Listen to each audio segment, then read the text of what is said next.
इसरो और space sector के सभी वैज्ञानिक एवं इंजीनियर्स और मेरे प्यारे देशवासियों, आप सभी को नेशनल स्पेस डे की बहुत बहुत शुभकामनाएं। इस बार स्पेस डे की थीम है आर्यभट्ट से गगनयान तक।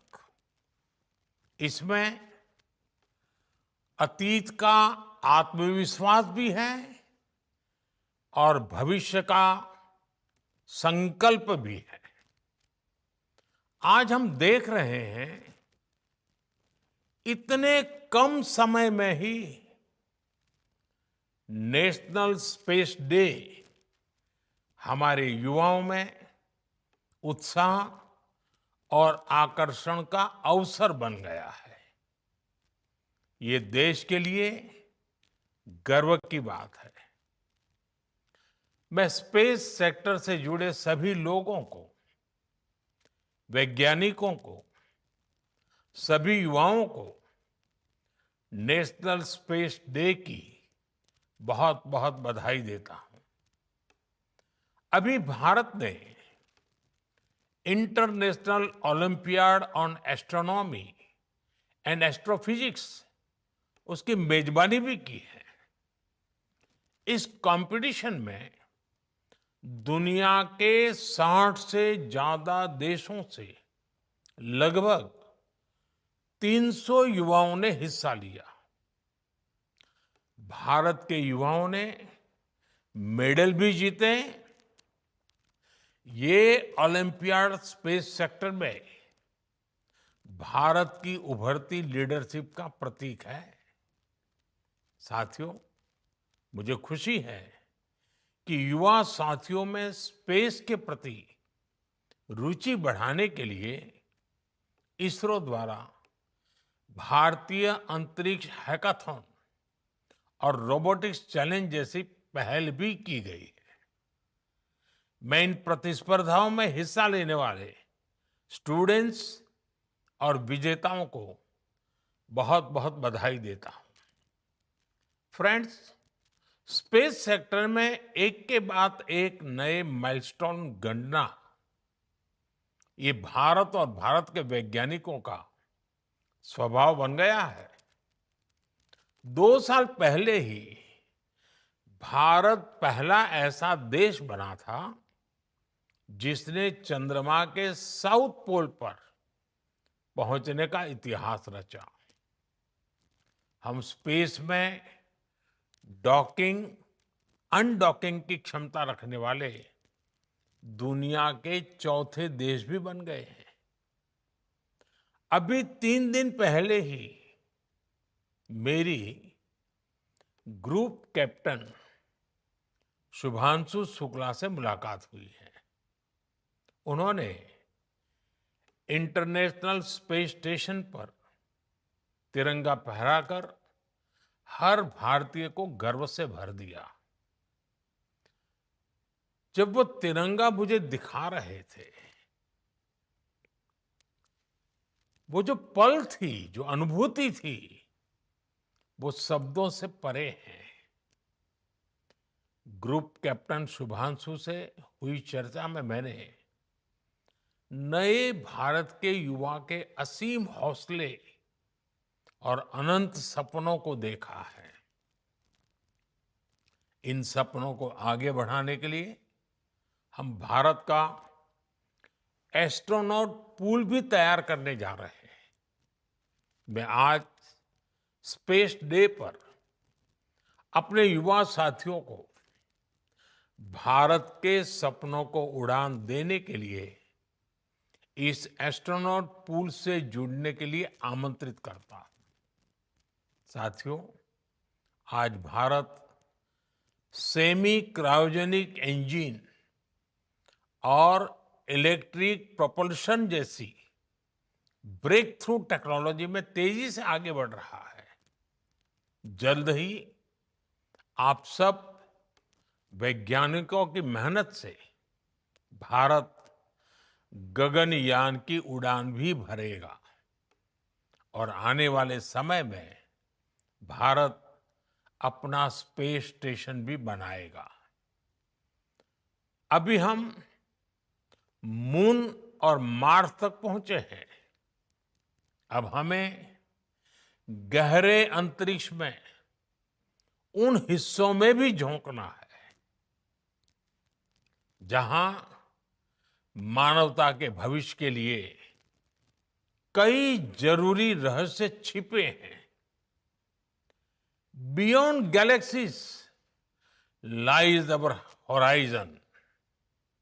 साथियों, अनंत अंतरिक्ष हमें हमेशा ये एहसास दिलाता है कि वहां कोई भी पड़ाव अंतिम पड़ाव नहीं है। मैं मानता हूं स्पेस सेक्टर में पॉलिसी लेवल पर भी कहीं कोई आखिरी ठहराव नहीं होना चाहिए। और इसलिए मैंने लाल किले से कहा था, हमारा रास्ता रिफॉर्म, परफॉर्म और ट्रांसफॉर्म का रास्ता है। इसलिए बीते 11 वर्षों में देश ने स्पेस सेक्टर में एक के बाद एक लगातार बड़े रिफॉर्म्स किए हैं। एक समय था जब स्पेस जैसे फ्यूचरिस्टिक सेक्टर को देश में अनेक पाबंदियों से बांध दिया गया था। हमने इन बेड़ियों को खोला। हमने प्राइवेट सेक्टर को स्पेस टेक में परमिशन दी और आज देखिए देश में 350 से ज्यादा स्टार्टअप्स स्पेस टेक के इनोवेशन और एक्सेलरेशन का इंजन बनकर उभर रहे हैं। इस कार्यक्रम में भी उनकी बढ़ चढ़ करके उपस्थिति दिख रही है।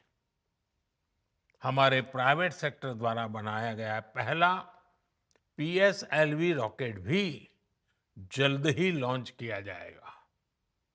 मुझे खुशी है कि भारत की पहली प्राइवेट कम्युनिकेशन सैटेलाइट भी बनाई जा रही है।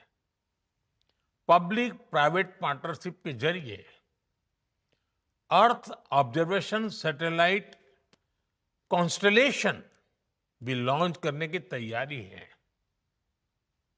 आप कल्पना कर सकते हैं स्पेस सेक्टर में भारत के युवाओं के लिए बहुत बड़ी संख्या में अवसर बनने जा रहे हैं। साथियों, मैंने 15 अगस्त को लाल किले से ऐसे अनेक क्षेत्रों का जिक्र किया था जिसमें भारत को आत्मनिर्भर होना बहुत जरूरी है। मैंने हर सेक्टर को अपने लक्ष्य तय करने को कहा है। आज स्पेस डे के दिन मैं देश के स्पेस स्टार्टअप से कहूंगा, क्या हम स्पेस सेक्टर में अगले 5 वर्षों में 5 यूनिकॉर्न खड़े कर सकते हैं? अभी हम भारत की धरती से साल में 5-6 बड़े लॉन्च देखते हैं। मैं चाहूंगा कि प्राइवेट सेक्टर आगे आए और अगले 5 साल में हम उस स्थिति में पहुंचे कि हर साल 50 रॉकेट लॉन्च कर पाए, हर सप्ताह एक। इसके लिए देश को जिन नेक्स्ट जन रिफॉर्म की जरूरत है वो करने का सरकार का इरादा भी है और इच्छा शक्ति भी है। मैं आपको विश्वास दिलाता हूं, सरकार हर कदम पर आपके साथ खड़ी है। फ्रेंड्स, भारत स्पेस टेक्नोलॉजी को साइंटिफिक एक्सप्लोरेशन के साथ ही ईज ऑफ लिविंग का भी माध्यम मानता है। आज स्पेस टेक भारत में गवर्नेंस का भी हिस्सा बन रहा है।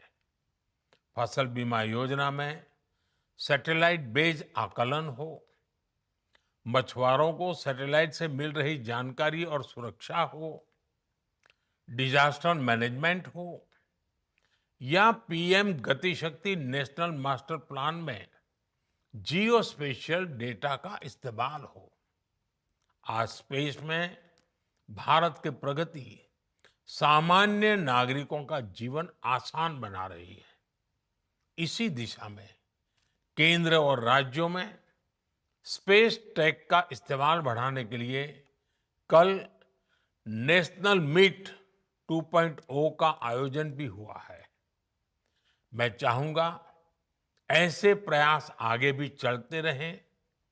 हमारे स्पेस स्टार्टअप भी नागरिकों की सेवा के लिए नए सॉल्यूशंस दे, नए इनोवेशंस करे।